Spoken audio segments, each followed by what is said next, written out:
Hello बच्चों, most welcome बेटा। चलिए आज हम लोग डीएनए पैकेजिंग की बात करते हैं।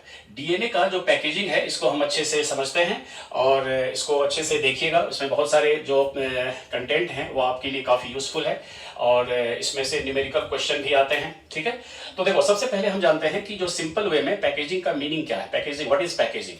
Packaging is just the accommodation of large size structure या large size material into small area. छोटे से एरिया में हमको बड़े साइज के मटेरियल्स को अगर एडजस्ट करके रखना है तो वही वो प्रॉपर पैकेजिंग है। अब यहाँ पैकेजिंग क्या है, किसका? डीएनए का। तो अगर डीएनए का हमको पैकेजिंग करना है, इसका मतलब है कि बड़े साइज का जो डीएनए है उसको स्मॉल साइज एरिया में उसको एकोमोडेट या कॉम्पैक्ट करके रखना। ठीक है, अब देखिए, अब ये जो डीएनए का पैकेजिंग है किसी भी सेल में, चाहे प्रोकैरियोटिक हो या यूकैरियोटिक हो, अब सवाल है कि इस पैकेजिंग की जरूरत क्या है, what is the need of packaging. तो बता दिए कि पैकेजिंग जो है ये आपको बड़े साइज का जो डीएनए है उसको स्मॉल साइज में एडजस्ट करना है। अब सवाल है कि यूकैरियोटिक सेल में डीएनए कहां बैठा होता है? न्यूक्लियस के अंदर। जबकि प्रोकैरियोटिक सेल में डीएनए कहां है? साइटोप्लाज्म में ही एक जगह कॉम्पैक्ट फॉर्म में होता है जिसको हम न्यूक्लियोइड बोलते हैं। तो पहले हम लोग यूकैरियोटिक सेल की बात करते हैं। देखो यूकैरियोटिक सेल में डीएनए बैठा हुआ है न्यूक्लियस के अंदर। अब न्यूक्लियस का साइज क्या है और डीएनए का साइज क्या है, अगर हम इसको कंपेयर करें तो पता चलेगा कि डीएनए के वहां पैकेजिंग की क्या जरूरत है, क्यों पैकेजिंग होता है।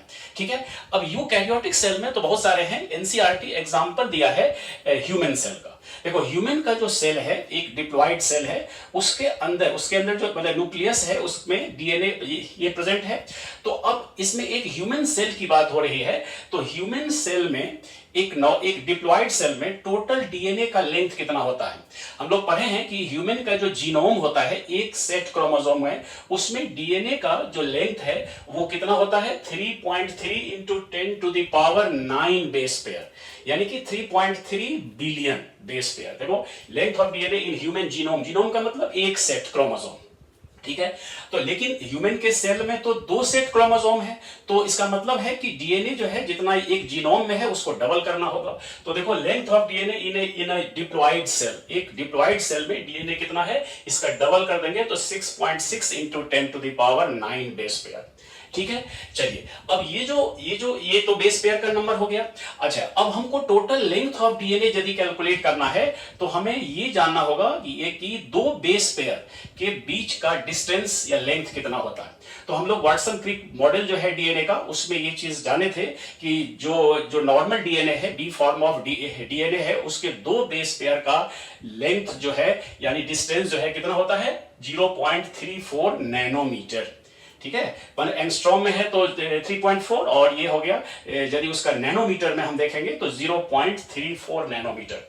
अब देखो यहाँ ये जो 0.34 नैनोमीटर है इसको आप मीटर में कन्वर्ट कर लो। तो मीटर में कन्वर्ट कर लोगे तो 0.34 into 10 to the power -9 metre. ठीक है, ये आपको मीटर में हो गया। सही है, अब देखो अब टोटल लेंथ यदि हमको कैलकुलेट करना है डीएनए का एक ह्यूमन के सेल में, तो एक सेल में टोटल डीएनए कितना बैठा हुआ है? 6.6 into 10 to the power 9 base pair, और 2 बेस पेयर के बीच का डिस्टेंस इतना है, तो हम दोनों को मल्टीप्लाई कर देंगे। ठीक है, और मल्टीप्लाई करेंगे तो देखिए ये 10 to the power 9, 10 to the power -9, ये चूंकि मीटर में अब हम कन्वर्ट कर लिए थे तो ये कैंसिल हो गया और बच गया 6.6 इंटू 0.34 मीटर। और यदि आप इसको सॉल्व करेंगे तो ये लगभग 2.2 मीटर लंबा डीएनए होता है। तो एक ह्यूमन के सेल में कितना लंबा डीएनए प्रेजेंट है न्यूक्लियस के अंदर? दैट इज 2.2, अप्रॉक्स 2 मीटर का हम लगभग मानते हैं कि 2 मीटर का डीएनए हमारे सेल के न्यूक्लियस में बैठा हुआ है, प्रेजेंट है। ठीक है, अच्छा ये तो हो गया डीएनए का लेंथ 2 मीटर, 2.2 है, रफली 2 मीटर मानते हैं। लेकिन अगर एक यूकैरियोटिक सेल का न्यूक्लियस का साइज अगर हम देखें, जैसे अब ह्यूमन सेल में ही, तो एक न्यूक्लियस का जो साइज होता है, एक टिपिकल न्यूक्लियस यूकैरियोटिक न्यूक्लियस का वन डायमीटर कहो या डायमेंशन उसका है 10 to the power -6 metre, 10 to the power -6। तो अब देखो 10 टू द पावर -6 मीटर वाले डायमीटर का जो न्यूक्लियस है उसके अंदर 2 मीटर लंबा डीएनए प्रेजेंट है। कहां -6 मीटर उसका न्यूक्लियस का साइज और कहां 2 मीटर लंबा डीएनए। तो इतना लॉन्ग साइज डीएनए अगर एक छोटे से साइज के न्यूक्लियस में प्रेजेंट है तो जरूर वो हाईली कॉम्पैक्ट फॉर्म में होगा। ठीक है, तो ये है it is the need of packaging of DNA. इसीलिए डीएनए का पैकेजिंग जरूरी है, नहीं तो फिर उस छोटे साइज के न्यूक्लियस में लॉन्ग साइज का डीएनए एडजस्ट नहीं हो सकता। पहली तो ये कंफर्म हो गया। अब यहां पर एनसीईआरटी आपसे एक क्वेश्चन करता है कि बताओ कि एक प्रोकैरियोटिक सेल इकोलाई में, प्रोकैरियोटिक सेल इकोलाई का में जो डीएनए का जो लेंथ है वो 1.36 मिलीमीटर है। ठीक है, ये आपको एनसीईआरटी का ये क्वेश्चन है कि इकोलाई के डीएनए का लेंथ है कितना, 1.36 मिलीमीटर। तो बताओ कि क्या आप इसमें बेस पेयर का नंबर निकाल सकते हो? ठीक है, ये एनसीईआरटी का क्वेश्चन है, तो आप कहेंगे यस, हम आसानी से निकाल लेंगे। और देखिए 1.36 मिलीमीटर का डीएनए है, तो इसमें बेस पेयर को कैलकुलेट करना। देखो यहां, तो अब ये जो मिलीमीटर है ना 1.36 मिलीमीटर, इसको आप मीटर में पहले कन्वर्ट कर लो। तो 1.36 मिलीमीटर कितना मीटर हो गया? 1.36 को 10 टू द पावर -3 से जब मल्टीप्लाई करेंगे तो मीटर में कन्वर्ट हो जाएगा। होगा सिंपल, मिलीमीटर को हमने मीटर में कन्वर्ट कर लिया। अच्छा, ये मीटर में आ गया और हमको दो बेस पेयर के बीच का डिस्टेंस मालूम है। यहां पर देखिए हमने कैलकुलेट किया था कि दो बेस पेयर के बीच का जो डिस्टेंस है 0.34 into 10 to the power 9 metre, और इससे हम इसको क्या करेंगे, मल्टीप्लाई कर लेंगे। देखो यहां, तो यहां पर distance between two base pair यही है, दो base pair 0.34 into 10 to the power -9 metre. अब इसका हमको टोटल डिस्टेंस निकालना है। तो देखो लेंथ ऑफ डीएनए जो होता है, टोटल लेंथ जो है डीएनए का, वो निकालने का क्या है कि total number of base pairs into distance between two base pair. ठीक है, डीएनए का टोटल लेंथ निकालना हो तो number of base pair count कर लो और दो बेस पेयर के बीच का डिस्टेंस मेजर कर लो। तो देखिए, और हमको इसमें गिवन क्या है, total number of base pair. देखो ये जो है ना, ये आपको, तो नंबर ऑफ बेस पेयर जो होगा, ये नंबर ऑफ बेस पेयर है, तो वह क्या होगा, length of DNA upon distance between two base pair. तो लेंथ ऑफ डीएनए गिवन है कितना, ये 1.36 इंटू 10 टू द पावर -3, और distance between two base pair हमने निकाला कितना, 0.34 इंटू 10 टू द पावर -9। अब यदि इसको आप सॉल्व करेंगे तो इसका वैल्यू आएगा 4 इंटू 10 टू द पावर 6, ये बेस पेयर्स। तो बताओ, अगर आपको गिवन था कि इक्वलाई के डीएनए का लेंथ 1.36 है मिलीमीटर, तो बताओ उसमें टोटल बेस पेयर कितना होगा, 4 into 10 to the power 6 base pair. निकाल लिए। अच्छा, अब यहां पर एक इंपॉर्टेंट पॉइंट ये है, देखो यहां पर तो हमने कैलकुलेट करके इतना निकाला, 4 into 10 to the power 6 base pair. लेकिन अब आप जब इस इकोलाई के बारे में, चूंकि इकोलाई का के हम डीएनए का निकाले हैं, तो इकोलाई का अगर एक जो डीएनए का जो टोटल बेस पेयर है वो आपको हर जगह 4 नहीं है। जब आप इस चैप्टर के स्टार्टिंग में, मॉलिक्यूलर बेसिस ऑफ इनहेरिटेंस के स्टार्टिंग में ही अलग अलग 4 ऑर्गेनिज्म के डीएनए का जो लेंथ या बेस पेयर का नंबर दिया है, तो वो है 4.6 इंटू 10 टू द पावर 6। तो यहां तो कैलकुलेशन से हमको 4 इंटू 10 टू द पावर 6 निकला, लेकिन ये आप इस नंबर को याद रखना, 4.6 इंटू 10 टू द पावर 6। ये थोड़ा सा डिफरेंस है इसमें डेटा में, तो ये 4.6 into 10 to the power 6 base pair होता एग्जैक्टली। ठीक है, तो ये आपको इतना जो साइज का जो डीएनए है 4.4 इंटू 10 टू द पावर 6। और एक प्रोकैरियोटिक सेल का साइज कितना होता है, एक प्रोकैरियोटिक सेल का जो एक नॉर्मल प्रोकैरियोटिक सेल का साइज है वो है 1 माइक्रोमीटर। 1 माइक्रोमीटर साइज का जो प्रोकैरियोटिक सेल है उसके अंदर 4 इंटू 10 टू द पावर 6 या 4.6 कहो, 4.6 into 10 to the power 6 metre का डीएनए बैठा हुआ है। सॉरी, ये मतलब बेस पेयर वाला डीएनए बैठा हुआ है, यानी वो 1.36 मिलीमीटर लंबा डीएनए। तो कहां पर ये 1 माइक्रोमीटर और कहां पर 1.36 मिलीमीटर, तो काफी डिफरेंस है। तो इस तरह से बड़े साइज का डीएनए छोटे साइज के एरिया में, चाहे वो न्यूक्लियस में हो या प्रोकैरियोटिक सेल में हो, वो प्रेजेंट है। तो इसका मतलब जरूर वो लूज फॉर्म में तो नहीं होगा, वो कंपैक्ट फॉर्म में होगा।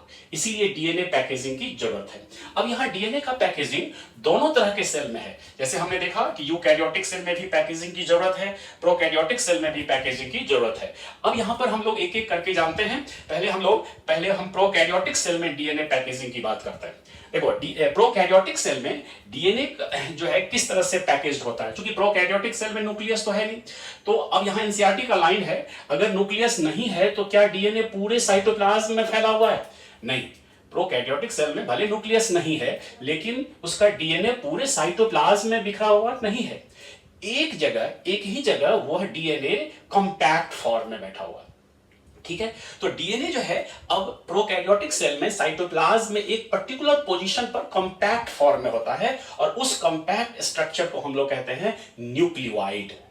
न्यूक्लियस जो फॉल्स न्यूक्लियस है उसको क्या बोलते हैं? न्यूक्लियोइड या जेनोफोर, गेनोफोर भी कहते हैं। तो देखिए ये जो न्यूक्लियोइड है वो कैसे बनता है। अच्छा, यहां पर जो डीएनए है, ये डीएनए तो है ही, लेकिन डीएनए को बाइंड करने वाला यानी डीएनए को पैक करने वाला जो मटेरियल है वो यहां पर कुछ देखो, डीएनए तो वैसे निगेटिव चार्ज होते हैं, तो निगेटिव चार्ज जो है डीएनए उसको पॉजिटिव चार्ज वाले केमिकल के साथ मिक्स्ड होकर के वह कॉम्पैक्शन होता है।